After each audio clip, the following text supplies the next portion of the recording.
नमस्कार दोस्तों, Gurukul of politics पर आपका स्वागत है। मैं हूं आपका दोस्त धर्मेंद्र कंवारी और हमारे साथ मौजूद हैं हम सबके प्रिय डॉक्टर सतीश त्यागी जी। नमस्कार दोस्तों, अगर भारत में राजनीति नहीं होती तो बहुत लोगों के चेहरे हमें अलग तरीके से याद रहते। जैसे मसलन प्रधानमंत्री नरेंद्र मोदी जी वैसे तो गुजरात में जन्मे हैं, लेकिन वो समय समय पर कुछ कुछ बनते रहते हैं।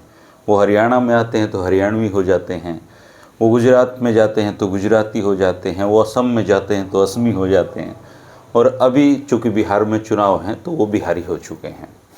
लेकिन नरेंद्र मोदी जी को अनुसरण करने वाले लोग भी बहुत मतलब इतने डेडिकेटेड हैं कि हमारे जो मुख्यमंत्री हैं नायब सैनी जी, वो भी बिहारी हो चुके हैं। कल उन्होंने भी डिक्लेयर कर दिया कि वो बिहारी ही हैं। इसके अलावा दोस्तों, पहली बार देखा एक नदी में से नदी निकलती हुई।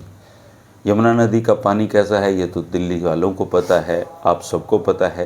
लेकिन जब से वहाँ भाजपा की सरकार आई है, यमुना एकदम साफ़ हो गई है। चूँकि यमुना में गोता लगाना था हमारे प्रधानमंत्री को, इसलिए यमुना में से भी एक यमुना निकाल दी गई और उसमें पानी डाल दिया गया।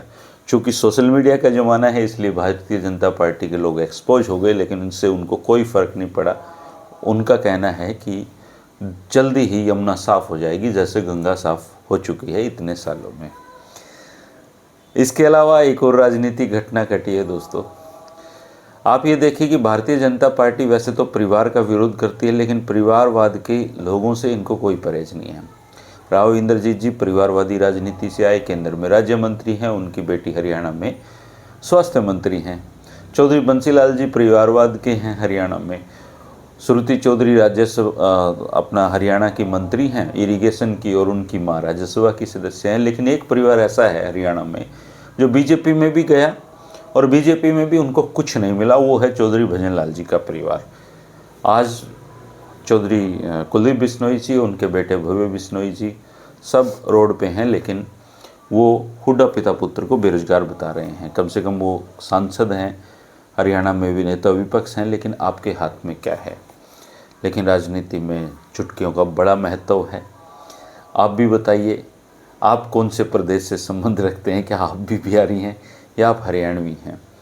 और जिस तरीके से छठ पूजा पे बिहार का प्रवासियों का जलवा हरियाणा में दिखाई दिया है, उसको देखते हुए ये आप आभास लगा सकते हैं कि जिस हरियाणा की बात हम कर रहे थे, वो हरियाणा डेमोग्राफिकली काफ़ी कुछ बदल चुका है। हरियाणा के कई ज़िले मिक्सअप हो चुके हैं दूसरे प्रदेश के आबादियों के साथ। ये एक नेचुरल प्रवाह इसको है, लेकिन आने वाले समय में हरियाणा की राजनीति को, हरियाणा के रिसोर्सेज को और हरियाणा की आर्ट एंड कल्चर को भी बहुत लंबे समय तक ये प्रभावित करने वाला है। तो जो लोग आर्ट और संस्कृति पर काम कर रहे हैं, उनके लिए एक नया रिसर्च का विषय ये हो सकता है।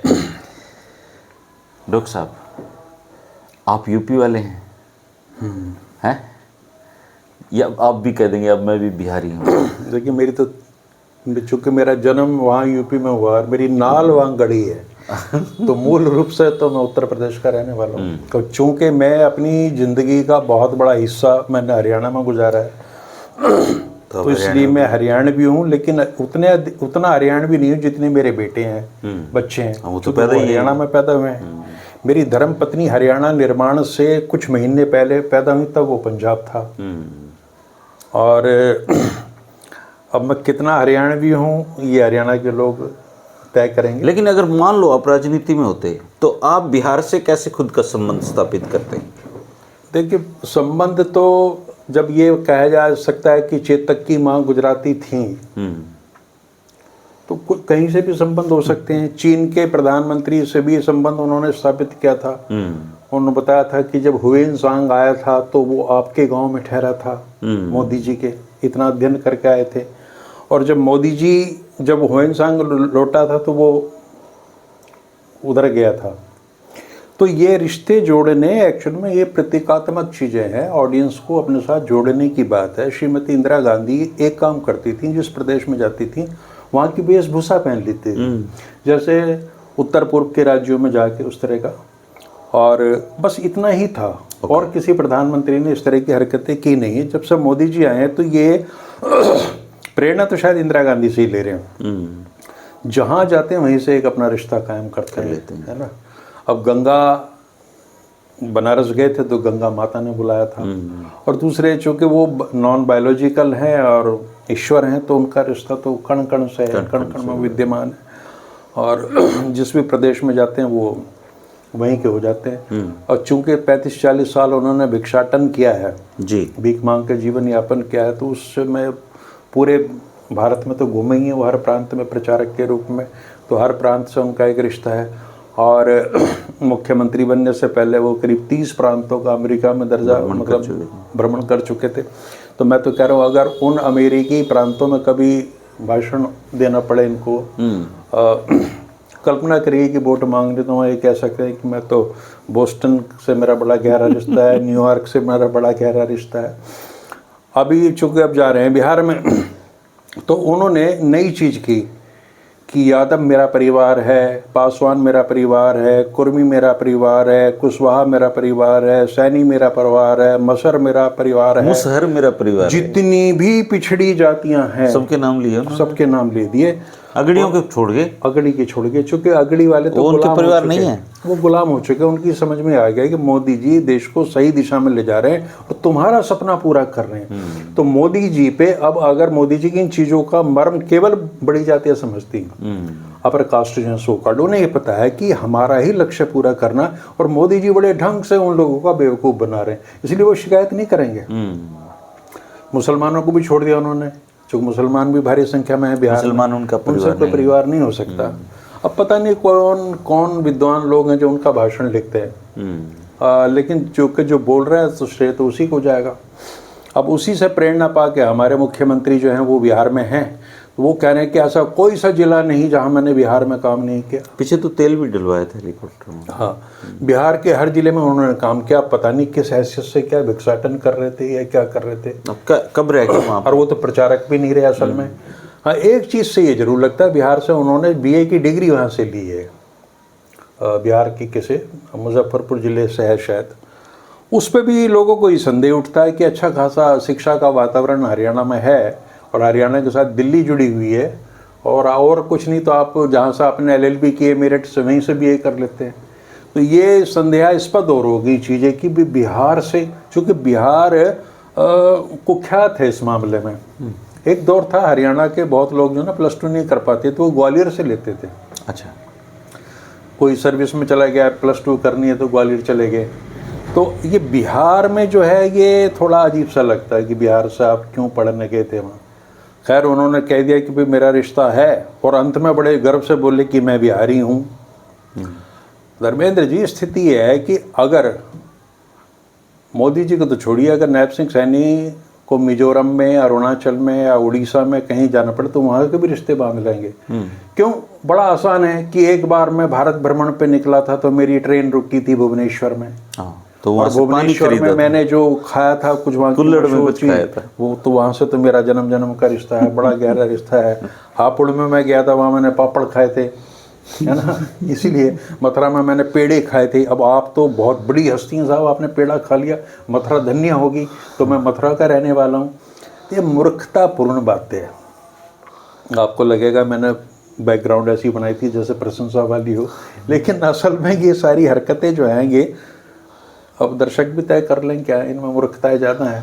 भाई आप बिहारी भी हैं, अब पता नहीं आप बिहारी हैं कि नहीं, लेकिन आप हरियाणवी कितने हैं इस पर लोग अब चर्चा करने लगे हैं बैठ के, है ना।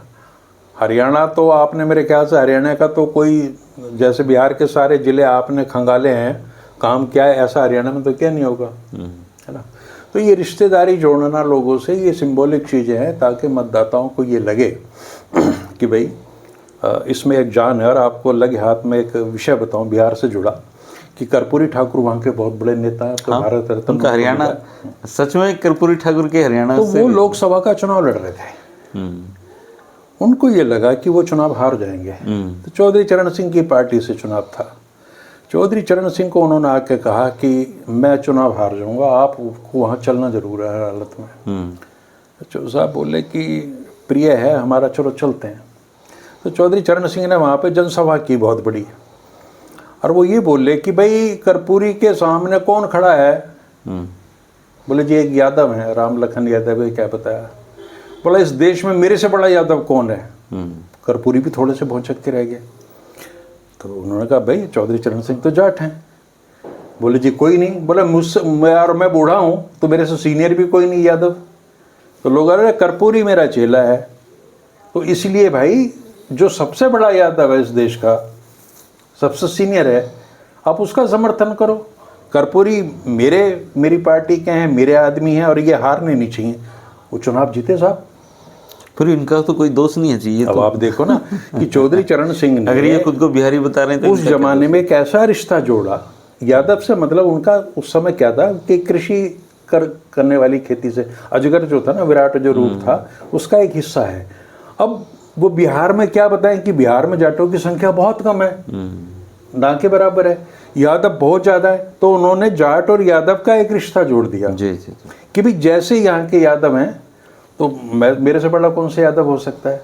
तो चुनाव जीतने के लिए पता नहीं क्या क्या चीज़ें करनी पड़ती हैं। मतलब ये नया ट्रेंड नहीं है, बहुत काफ़ी लोग फॉलो हाँ पुराना है। लेकिन अब समझ में ये नहीं आ रहा कि अगर विपरीत परिणाम बिहार में निकल गए तो इनकी नागरिकता बिहार वाली खत्म हो जाएगी या चलेगी। क्योंकि उसके बाद में फिर खैर एक चुनाव हारने से तो क्या फर्क पड़ेगा जी इनकी सेहत पे। नहीं, वैसे ही चुनाव तो लगातार जीतते ही आ रहे हैं। चुनाव की चिंता नहीं। मुझे ये है कि जो नायब सिंह आज बने हैं हरियाणवी, तो अन्य प्रांतों में जब चुनाव होंगे तो ये नागरिकता ये वाली कैसे ट्रांसफर होगी उधर, है ना। मान लिया कर्नाटक में होने लगे तो कन्नड़ी हैं, कौन से कागज और हरियाणा से बहुत लोग वहाँ गए हैं। दूसरी बात ये है कि एक मैं कहीं पढ़ रहा था कि 2 लाख से ज़्यादा लोग बिहार के यहाँ रहते हैं और उनकी भावनाओं को बल देने के लिए, उनसे एक संबंध स्थापित करने के लिए छठ का महत्व लगातार कई जिले तो ऐसे लग रहा है सर कि छठमई हो गए हैं। मतलब मुझे नहीं पता छठ त्योहार मतलब क्या होता है उसमें ट्रेडिशनली, लेकिन जैसे पानीपत है आपका, सोनीपत है, फरीदाबाद है, यमुनानगर है, और ये अम्बाला तक आपका देखिए, और गुड़गांव है। कई जिले तो हरियाणा के 7-8 जिले तो ऐसा लग रहा है जैसे पूरा बिहार बन गए। वो स्वाभाविक चीज़ है, जब इंडस्ट्रियलाइजेशन होता है और माइग्रेशन होगा तो ये होगा। आप महाराष्ट्र में देखिए, महाराष्ट्र में जो संजय निरुपम है वो मूल रूप से बिहार के रहने वाले हैं। वहाँ के राम कृपाल सिंह थे, वहाँ के होम मिनिस्टर। मुझे तो लगता है हरियाणा में भी आने वाले समय में बिहार के मूल रूप से जो नेता हैं वो हरियाणा में चुनाव सरपंच तो बनने लगे हैं। पंजाब में और भी अच्छी स्थिति है उनकी, लेकिन यहाँ भी कोई बड़ी बात नहीं है, बन सकते हैं। और राम कृपाल सिंह मैंने बताया ना महाराष्ट्र के मुख्यमंत्री बने, और पूर्वांचल का महाराष्ट्र में इतना प्रभाव है। और आप यहाँ देख लीजिए ना, हर एक पार्टी के प्रकोष्ठ बने हुए हैं यहाँ पे। उत्तराखंड का भी बना हुआ है यहाँ चाहे कांग्रेस है या भाजपा, उनके उत्तराखंड के प्रकोष्ठ भी बने हुए हैं। तो राजनीतिक दल की एक कोशिश होती है कि जो भी मतदाता हैं हमारे प्रांत में रह रहे हैं तो उनको किसी न किसी तरीके से लामबंद किया जाए। अब आपकी जानकारी के लिए बता दूं कि मंदिरों में जो पुजारी हैं उनका भी एक प्रकोष्ठ बना हुआ है, और वो मेनली पूर्वांचल से हैं या नेपाल साइड से हैं, इधर से हैं। उनके जरिए भी मतदाताओं को प्रभावित करने की कोशिश की जाती है। भारतीय जनता पार्टी कितनी माइन्यूटली अपना प्रचार करती है आप और हम अनुमान भी नहीं लगा सकते। कांग्रेस तो नजदीक भी नहीं लगती। कांग्रेस तो अलग, कांग्रेस का तो सीधा सिद्धांत है कि बीजेपी कभी फ्लॉप होगी, एंटी इनकम्बेंसी तो हमारा नंबर आ जाएगा। उन्होंने कोई कोशिश करने की उनको जरूरत है नहीं। तो ये संबंध जोड़ने की बात जो है मतदाताओं से पुरानी है, लेकिन अब ज़्यादा प्रचलित हो गई है और अब इसका उपयोग की जगह दुरुपयोग होने लगा है। और जिनसे आप संबंध जोड़ रहे हो वो लोग भी मजाक उड़ाते हैं। अब यमुना जी में स्नान करेंगे नरेंद्र मोदी जी। अब कोई उनसे पूछे कि आज तक क्यों नहीं किया था। 11 साल पहली बार 2015 में चुनाव हुए हैं, 2015-20 में हुए हैं, 15 में हुए, तब आपने क्यों, आपको याद नहीं आई। इस समय ऐसी क्या बात है कि आप यमुना आपके लिए विशेष रूप से तैयार की जा रही है, उसमें एक पॉन्ड बनाया जा रहा है, कहीं से जैसी चर्चा है पानी लाया जा रहा है, गंगा जल यमुना में मिलाया जा रहा है, और तब आप देंगे। तो क्या आप मैसेज देना चाहते हैं। और क्या हमारे देश के मतदाता इतने मूर्ख हैं, इतने अज्ञानी कि केवल इन्हीं चीज़ों से प्रभावित होकर वोट दे देंगे। हाँ जी, है ऐसे ही दे देते हैं वोट, है ना। अब दिक्कत है, अब नरेंद्र मोदी ने तो संबंध जोड़ लिया। अब ये राहुल गांधी किससे जोड़े। नहीं, राहुल गांधी ने चर्चा की है युवाओं के साथ बैठ के ना। अच्छा। छठ पूजा पे बकायदा, सिर्फ कंसंट्रेट पूरा छठ पूजा पे, लेकिन वो अलग चर्चा। देखिए राहुल गांधी में और मोदी में एक बड़ा फर्क है। राहुल गांधी ने जब राजनीति की शुरुआत की, जब पहला अपना भाषण दिया तो वो वहाँ गए थे जहाँ इंदिरा गांधी को पत्थर मार के उनकी नाक तोड़ दी गई थी, हादसा हुआ था। और तभी शायद राहुल गांधी का जन्म हुआ था उसी दिन, वो जून की कोई तारीख थी। तो एक विश्लेषक ने ये लिखा, क्रिटिक ने, किसी ने, कि राहुल गांधी अगर वहाँ ये जिक्र करते कि वो जगह है जहाँ मेरी दादी जी के साथ ऐसा हुआ था और आज मैं यहाँ आया हूँ, तो जोड़ना चीज़ों को नहीं आता। जोड़ तो सारे लेंगे, ये भी कहते हैं बिहार से कोई ना कोई रिश्ता तो निकल ही आएगा। अब कौन उन रिश्तों की जांच करेगा? भाई गांधी जी सबसे पहले चंपारण से शुरू हुए, बिहार से, तो हमारा तो पूरा पुराना रिश्ता है ही है। और मेरे नाना के जयप्रकाश नारायण बड़े गहरे मित्र थे, और प्रभावती जो उनकी पत्नी थी वो तो पंडित जी उनको अपने, कमला नेहरू जी उनको अपनी बहन ही मानती थी। और चूंकि वो जयप्रकाश नारायण वहाँ से थे तो इसलिए भी मेरा एक रिश्ता है। मतलब ऐसी तो मैं 20 चीज़ें बता दूं जो वो रिश्ते जोड़ सकते हैं, लेकिन जो हमारे माननीय मुख्यमंत्री ने जोड़ा है, मतलब मैं भी बिहारी हूँ, तो अब कहीं ऐसा ना हो कि हरियाणा के भाजपा कार्यकर्ता जैसे वो आता ना, मैं भी चौकीदार, मैं भी चौकीदार। किरण चौधरी का एक वो वीडियो वायरल हो रहा है, वो लोगों को समझा रही हैं कई तो सामने, कि तुम मान जाओ, तुम समझ जाओ, ये जो खुद को चौकीदार बता रहा हूँ ना, ये बहुत बड़ा चोर। वो पुराना वीडियो है, कोई उन्होंने वायरल कर दिया किसी ने। हाँ, अब वो उससे कोई न तो मोदी जी पे न भाजपा के नेताओं पे किसी को कोई प्रभाव नहीं पड़ता कि किस नेता ने तुम्हारे खिलाफ अतीत में क्या कहा। अगर उसकी कोई यूटिलिटी वर्तमान में हो सकती है तो उसका लाभ उठाना, और उसके बाद में अगर ये लगेगा कि ऐसी स्थिति नहीं तो उठा के बाहर फेंक देंगे। अब विषय आता है युवा नेता कुलदीप बिश्नोई का। युवा नेता अभी युवा ही रह गए, अभी युवाएं हैं, चूँकि उनके बाल सलामत हैं और अभी वही स्टाइल है, और दिमाग जितना परिपक्व होना चाहिए राजनीति में उम्र के हिसाब से, उसमें थोड़ा भी कच्चापन है, और कम से कम भव्य बिश्नोई के रिलेटिवली तो है ही। अब उन्होंने कह दिया कि ये, अब तारीफ करते करते नायब सिंह की यहाँ तक पहुँच गए कि इन्होंने हुड्डा को बेरोजगार कर दिया, दीपेंद्र को बेरोजगार कर दिया। अरे यार, लोगों को पता है वो अपोजिशन लीडर हैं, वो मेंबर पार्लियामेंट है, दोनों को तनख्वाह मिल रही है बड़ी अच्छी खासी, सरकारी कोठियाँ मिल रही हैं। बेरोजगार तो आप लोग हो। हाँ, और बेरोजगार आप तो ऐसे कर दियो कि जैसे किसी की उम्र निकल जाए ना। कम से कम मुख्यमंत्री का सपना, कांग्रेस में थे तो मुख्यमंत्री बन के सो जाया करते थे, अब तो सोच भी नहीं सकते वो। लेकिन इतनी राहत है कि जो प्रक्रिया शुरू हुई थी जांच वांच की दुनिया भर की, और उस समय ये कहा जा रहा था कि रेणुका चौधरी ने वहाँ जगह ले ली है विदेशों में, ये वो सब पे विराम लग गया। तो दो ही चीज़ें मिलती हैं आपको, रोजगार न दे के उन्होंने एक स्वरोजगार का अवसर दे दिया, आप उससे खुश रहिए। लेकिन मेरा कहने का आशय है कि चमचागिरी या चाटुकारिता मजबूरी है जी, क्या करें, आर्ट है, नहीं वो करनी पड़ेगी उनको, उनके पास और कोई काम नहीं है जी। इसमें उन्हें दक्षता हासिल करनी पड़ेगी, चूंकि ये पुरानी चीजें होगी, अब नई तरीके। अच्छा, कुलदीप बिश्नोई नायब सिंह की तारीफ कर रहे हैं। एक टाइम ऐसा था सर, नायब सिंह उनके घर गए थे उनको मनाने के लिए। हाँ, एक टाइम ऐसा था, और अब उल्टा हो गया जी। अब जब वो खट्टर साहब ने कहा था ना, पटवारी वाला किस्सा सुनाया था, तब मनाने के लिए गए थे। जब नायब सिंह जी दिल्ली जाते हैं, कुलदीप बिश्नोई पूरी ताकत लगा देते हैं कि वो उनके घर आ जाएं, खाने पे आ जाएं, खाना खा लें, चाय वाय पी लें, है ना। अब ठीक है, समय है, नायब जी मतलब मुझे ऑनेस्टली बता रहा हूँ मैं कि नायब सैनी जी को कुछ मतलब करना चाहिए कुलदीप बिश्नोई जी का, क्योंकि वो नरम आदमी, और उनकी वैसे हाजिरी भरने वाले लोग भी कम हैं अभी उस तादाद में, क्योंकि अगर हाजिरी भर रहे हैं तो मनोहर जी की भर रहे हैं लोग, तो नायब जी को थोड़ी कोशिश करनी चाहिए कुलदीप जी के। भाजपा जो है, ये जो टैग लगा था ना कि नॉन जाट के लीडर हैं कुलदीप बिश्नोई, बहुत बड़ी, और भजन लाल जी के पुत्र हैं, और भजन लाल भी नॉन जाट के लीडर थे।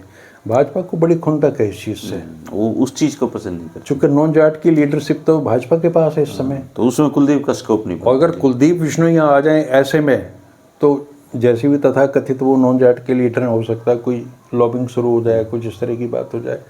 और लेकिन मुझे अजीब लगा कि कुलदीप बिश्नोई, बेशक मैंने उनको युवा कहा है, उनका राजनीतिक करियर इनसे बड़ा है, पुराना भी है, तो चाटुकारिता इस हद तक नहीं करनी चाहिए कि वो हास्यास्पद लगे और उस पर लोग हंसने लगें।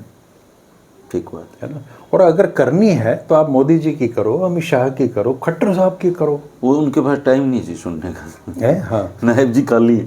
अब ये देखिए, हरियाणा के सबसे सक्रिय मुख्यमंत्री जी आज तक के, वो आप कहीं बुला लीजिए वहीं पहुंच जाते हैं, घंटों बैठते हैं। लोग ये भी तारीफ करते हैं कि रात को ये थकते नहीं है। हाँ, थकते नहीं, सच में ये सच है उनकी, मतलब आप वो देखिए कि वो दिन में 10 तो फोटो डाल देंगे अपने परिवारजनों से मिलते हुए।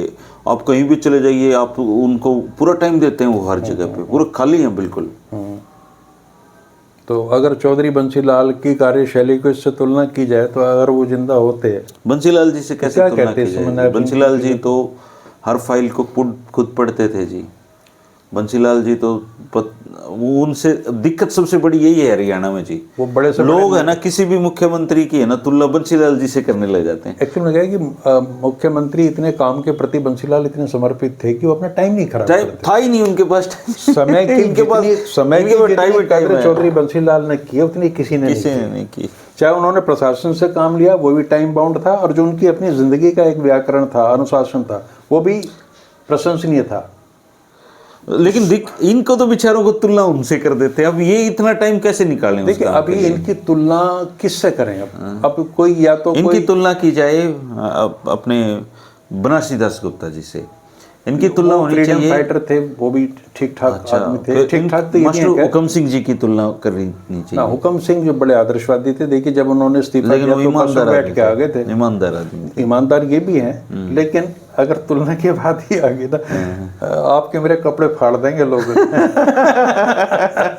तो भैया तुलना से तो तौबा ही कर लो।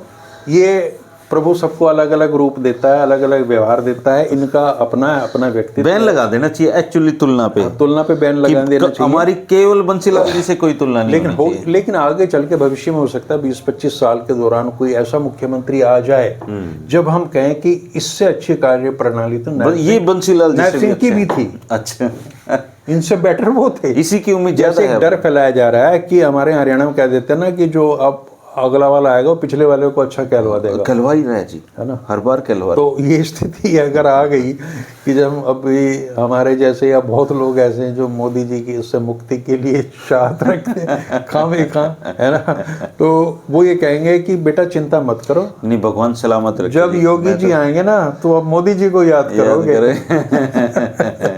लेकिन एज ए मुख्यमंत्री मैं देखिए उनको 1 ही साल हुआ है अभी, तो अब 5 साल बाद ये क्या करेंगे वो तो इतिहास तो देखो मूल्यांकन करता ही है जी सबका। और बहुत क्रूरता के साथ करता है। देखिए तो इनके अपने खाते हैं। बिहारी होना कोई गर्व की बात है, इसमें कोई छोटी बात नहीं है। और अगर उनको अभी ये अनुभूति है कि वो बिहारी हैं तो वो कम से कम वहाँ से लौटने के बाद में एक बार जयप्रकाश नारायण को पढ़ लें, चंपारण का सत्याग्रह पढ़ लें, और क्रांतिकारियों की भूमि रही है बिहार, है ना, और बहुत विद्वान लोग वहाँ पैदा हुए हैं, कर्पूरी ठाकुर हुए हैं, उनके दर्शन को पढ़ लें। बहुत पूरी एक विरासत है। तो अगर उन्होंने जब जिले खंगाल रहे थे तब ना पढ़ा हो तो अब पढ़ लें, ठीक से। और हरियाणा और बिहार के अब चूँकि उन्होंने एक रिश्ता जोड़ ही दिया है तो उनको ये भी कोशिश करनी चाहिए कोई इनोवेटिव लेके कि हरियाणा और बिहार के बीच में कैसे व्यापारिक आर्थिक साझेदारी हो। चूँकि धनखड़ जी ने तो एक सामाजिक हमारा जोड़ ही दिया था सामाजिक रूप से कि जिन भी नौजवानों की शादियां नहीं हो रही वो बिहार से लाने लगे थे, तो उसमें शायद कुछ तरक्की हुई भी हो, तो एक संबंध उन्होंने जोड़ दिया। लेकिन ये सच में बीजेपी वाले ना कलाकार आदमी पूरे। अभी जैसे दिवाली पे वो बढ़ गया वहाँ पे पोल्यूशन, AQI बढ़ गया, तो वो जो AQI का जो मीटर लगा हुआ है ना जी, उस मीटर के चारों तरफ एक टैंकर लगा दिया जी पानी छिड़कने वाला। तो वो जो मीटर रीडिंग ले रहा है उसको तो लग रहा है कि यहाँ तो सब ठीक है, वो तो मशीन है। वैसे चक्कर काट रहा जी, वहाँ कीचड़ मचा रखा है उन्होंने। मतलब एक परमानेंट टैंकर पानी छिड़कने वाला लगा ताकि रीडिंग कम आए, मतलब इनकी बराबरी नहीं कर सकता जी कोई भी आदमी। एक चीज तो है, ये थोड़ा सा आम आदमी पार्टी के लोगों से तो डरने लगे हैं। जैसे सौरभ भारद्वाज ने दिखाया ना कि पौंड बन रहा है, ये हो रहा है, अगले दिन मुख्यमंत्री रेखा गुप्ता सारे बड़े पत्रकारों को लेके वहाँ पहुंच गई और वो दिखा रही है कि ये सारी चीज, अगर मुझे भागीरथ कहा जा रहा है तो कहिए भागीरथ। कौन कह रहा है भागीरथ? खुद ही कह रही है। हाँ, तो पहले गंगा ये भी वैसे दिल्ली जो मुख्यमंत्री हैं कम कलाकार नहीं है जी, ये पूरी कलाकार है। ये मतलब आने वाले समय में ये किसी बड़े नेता को रिप्लेस करेगी केंद्र में, कुछ भी हो सकता है। लेकिन मोदी जी का जो अब ये प्रेम नया जागा यमुना के प्रति, ये अपने चूंकि नर्मदा का उन्होंने जीर्णोद्वार किया था, गंगा का भी कर दिया जी, गंगा तो नमामि गंगे क्वेटा बना दिया बनारस, क्वेटा बना दिया जी बनारस, है ना। और वहाँ तो कई बार जब विमान जा रहे होते हैं उनको कंफ्यूजन सा हो जाता है कि क्वेटा एक दो अखबार वहाँ एक बार लैंड भी हो गए वहाँ क्वेटा में। है ना। बट अच्छा बनारस है, की मैंने एक कहानी पढ़ी थी बढ़िया सर, मनोरंजन हो रहा है। वैसे इस वीडियो से कोई तालमेल नहीं है जी जी। लेकिन जब हम HAU में ट्रांसलेशन का डिप्लोमा करते थे तब एक कहानी पढ़ी थी। वो कहानी ये थी सर, बिस्मिल्लाह खां जी बनारस में रहते थे और उस्ताद बिस्मिल्लाह खां जी बनारस के घाट पे शहनाई बजाते थे और एक दिन वो शहनाई बजाने लगे और सुबह तक बजाते रहे। आमतौर पे वो मतलब भीड़ जब आती थी तो वो चले जाते थे घर में, वो बजाते ही रहे सर। तो जब उनकी आंखें उन्होंने खोली और शहनाई बंद करी तो पूछा कि आज आप इतनी देर तक? बोले मुझे ऐसा लगा हनुमान जी साक्षात मेरी सुन रहे हैं, शहनाई सुन रहे हैं और मैं बजा रहा हूँ। तो ये बनारस के घाट की महिमा है। तब मैंने पढ़ा था उस कहानी के और ऑथेंटिसिटी। एक और जानकारी शायद हमारे दर्शकों को तो होगी, चूँकि सारे विद्वान लोग हैं, कि बनारस ही एक ऐसी जगह जहाँ गंगा उल्टी बह रही है। उसका फ्लो जिस तरह से है ना, वो एकदम उल्टा हो उल्टा लेकिन बनारस है बहुत ऐतिहासिक शहर। विश्व के प्राचीनतम शहरों में वाराणसी या बनारस आता है, काशी जिसको। और मोदी जी इस बार वहाँ पे है ना 5वें राउंड तक पीछे चल पड़े थे। हाँ नहीं हो सकता है अगले, आप जैसे उनके हमने बहुत रूप देखे हैं, वो हो सकता है कि भस्म मसल के और त्रिशूल लेके इस बार जब तांडव ना कर दे कहीं, वो मेरे ख्याल से उनका अंतिम धार्मिक रूप होना चाहिए। शिव स्तोत्र पे ऐसे है ना, बम लहरी पे वो कर लेंगे, ऐसे कर सकते। चलो खैर, पॉलिटिकल जो घटनाएं होती हैं दोस्तों, उनको इस रूप में भी कई बार समझने की ज़रूरत होती है कि बदलाव कैसे आ रहे हैं पॉलिटिक्स में ना, कि अब कास्ट की आइडेंटिटी के साथ साथ स्टेट की आइडेंटिटी भी कितनी मायने रखने लग जाती है। कि अगर बिहार में चुनाव हैं तो हरियाणा के मुख्यमंत्री भी मजबूर हो जाते हैं खुद को बिहारी कहने के लिए। इसकी कतई ज़रूरत नहीं थी, लेकिन ये एक पॉलिटिकल चेंज है और ये अब सिनेरियो पूरी तरीके से बदल रहा है। दूसरा, आप ये देखिए कि सबसे छोटी सी पार्टी है आम आदमी पार्टी, और वो भी सत्ता से भी बाहर है दिल्ली में, लेकिन इतनी बड़ी पार्टी को वो भी डरने पे मजबूर कर सकती है। ये सोशल मीडिया और वहाँ के एक्टिवनेस की चेंज है ये। तो अगर कांग्रेस भी चाहे, कांग्रेस अगर आम आदमी पार्टी की इन चीज़ों को फॉलो करे, देखे, तो कांग्रेस भी आने वाले समय में भारतीय जनता पार्टी को कम से कम परेशान कर सकती है। लेकिन इन सब के बावजूद भारतीय जनता पार्टी की चतुराइयों का मुकाबला नहीं किया जा सकता दोस्तों। उनकी वर्किंग बहुत गजब की है, उनका संगठन बहुत गजब का है, उनके पास और बहुत सारे संगठन हैं। तो अगर कांग्रेस या कोई और पार्टी उनको रिप्लेस करना चाहती है तो उसके लिए उनको बहुत मेहनत करने की ज़रूरत है। नहीं तो 2029 क्या 2031, 34 जितने भी चुनाव होने हैं, सब इनको मुबारक हैं। ये भारत की डेस्टिनी बन चुकी हैं भारतीय जनता पार्टी वाले। तो जो होगा इनके हाथ में होगा और जो करना है इनको करना है। रही बात हरियाणा की, तो हरियाणा की तुलना एक ज़माने में चौधरी बंसी लाल जी की वजह से विश्व के अग्रणी स्टेट्स में की जाती थी। ऐसा लगता था कि ये हरियाणा पीछे छोड़ देगा सबको, लेकिन आज हरियाणा की जो गिनती है वो क्राइम स्टेट के रूप में की जाती है। यहाँ की गंदगी, बदहाली, अव्यवस्थाएँ ये पहचान बन चुकी हैं हरियाणा की। अगर इनको इस पहचान से नायब सैनी जी बाहर निकाल जाते हैं तो लोगों को बहुत गर्व होगा उन पर, और उनके पास ये अवसर है, वो कुछ अच्छा करके दिखा सकते हैं। हमेशा क्रिटिक नहीं होना चाहिए। नायब जी को अपना जो अक्षमताएं हैं उनका उपयोग करके हरियाणा को एक बेहतर स्टेट बनाने की कोशिश करनी चाहिए, और ऐसा वो करेंगे तो लोग उनकी वाहवाही करेंगे, और वो बंसीलाल जी की जो तुलना की बात आती है, हो सकता है उनसे भी बेहतर कुछ करके दिखा सकते हैं, दिखाना ही चाहिए उनको। इसमें धर्मेंद्र जी एक और बात है, मैं जोड़ दूँ साथ में, कि मनोहर जी ने जब उनको डमी वाली बात कही, उन्होंने कहा कि हम सहयोग करते हैं। तो इस समय ये कानूनी रूप से मान लिया गया प्रत्यक्ष रूप से कि मनोहर जी सहयोग कर रहे हैं। तो जब नायब सिंह खुद और प्लस सहयोगी के रूप में मतलब खट्टर साहब हो, 1 + आधे 1.5 हो गए। हाँ, तो इस समय तो ये स्वर्णिम मौका है हरियाणा को आगे बढ़ाइए। बिल्कुल, हम तो खुश हैं जी उसमें जी। आप इस बारे में मुख्यमंत्री जी को क्या सुझाव देंगे, जरूर कमेंट करके बताना दोस्तों। शुक्रिया, नमस्कार।